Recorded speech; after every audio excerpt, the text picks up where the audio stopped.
Con su permiso, señor presidente, compañeras y compañeros, he seguido el debate que han dado varios senadores y senadoras y sinceramente me parece que es un debate que está a muy poco altura de lo que una discusión como la de seguridad interior requiere. Y quiero sentir mi pesar porque el poder civil, la verdad es que en un debate tan pequeñito como el que he logrado escuchar, pues la verdad es que no logra dimensionar la coyuntura, la fragilidad institucional y la terrible preocupación que seguramente debe de sentir la sociedad cuando escucha un debate entre precandidatos partidistas, entre quién fue mejor o peor en la administración de seguridad, muy chiquito y muy pequeñito el debate cuando pues las representaciones son 200,000 muertos si sumamos los de Felipe Calderón con los que lleva Enrique Peña Nieto, o con estar tratando de identificar con una posición de Estado el resbalón de Andrés Manuel López Obrador. Andrés Manuel López Obrador se debate en esas discusiones entre si es hombre de Estado o si es activista de chacaleo. Bueno, eso no le dice nada a la gente y no le dice nada al futuro del país, y me preocupa que ese sea el tipo de debate que responde el poder civil a las fuerzas militares, al ejército. Y me explico. En Guerrero, mi estado, no hay policías. Y tal vez alguien lo podría decir en otros rincones, tal vez alguien en Veracruz lo podría decir igual. O lo podríamos decir en Tamaulipas, o lo podríamos decir en tantos lugares en donde las policías civiles son un verdadero fracaso. ¿Quién nos queda como país? ¿Quién? El Ejército, las Fuerzas Armadas.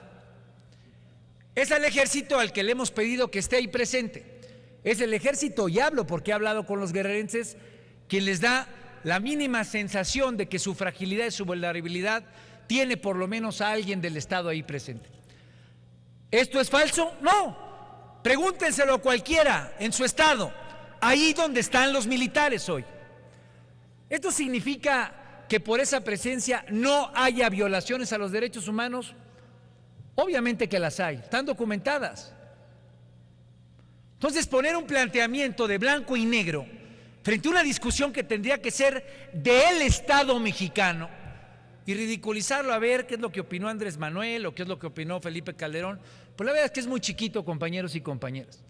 Hay que tener visión de Estado y hay que entender que en esta encrucijada lo que está en el futuro es que el poder civil claudique o no.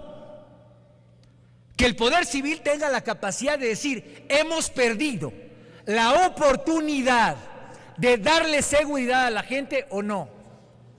Esa es la pregunta que nos tenemos que hacer. Yo escuchaba recientemente a quienes decían, es que va a haber una prórroga de 6 meses y después otros 6 meses y después otros 6 meses y luego se le dan facultades de investigación al Ejército. ¿Para qué pensamos entonces una fiscalía autónoma? ¿Para qué seguimos pensando en esos absurdos? O el discurso fácil de que regrese el Ejército a los cuarteles. Ambos son igual de limitados y pequeñitos. Ambos, porque no reconocen la realidad de violencia que hoy vive la gente. Y en la cual el problema es que tenemos un poder civil que no se está respondiendo a sí mismo respecto a sus fallas. Y eso lo ve el Ejército, eso lo escucha de Andrés Manuel, pero también lo ve del Partido Acción Nacional o lo ve del PRI. Una institución que es la hoy aún más valorada del país, ve como el poder civil no tiene respuestas. Respuestas constructivas, respuestas que nos permitan decir una ley que le dé un marco regulatorio al Ejército es fundamental, es indispensable. Porque hoy le hemos pedido como poder civil al Ejército que esté llevando a cabo actividades que el poder civil no ha podido desarrollar correctamente. ¿Cómo lo resolvemos? Es la pregunta. Y he escuchado alrededor de 15 planteamientos previos, no hay una sola propuesta. ¿Hay que escuchar a la CONAGO? Sí, pero tal vez hay que preguntarle a la CONAGO, ¿cómo funciona que el crimen organizado participe de manera compartida a veces en los municipios o incluso en los espacios de las gubernaturas con esos gobernadores? Hay que preguntarles eso. Hay que preguntar por qué el crimen organizado se vuelve parte de la toma de decisiones de seguridad. Esas son las preguntas que hoy tiene que responder México. Y aquí representamos al poder civil, representamos un poder que hoy le está fallando a la nación. Y creo que es indispensable que dialoguemos con el ejército.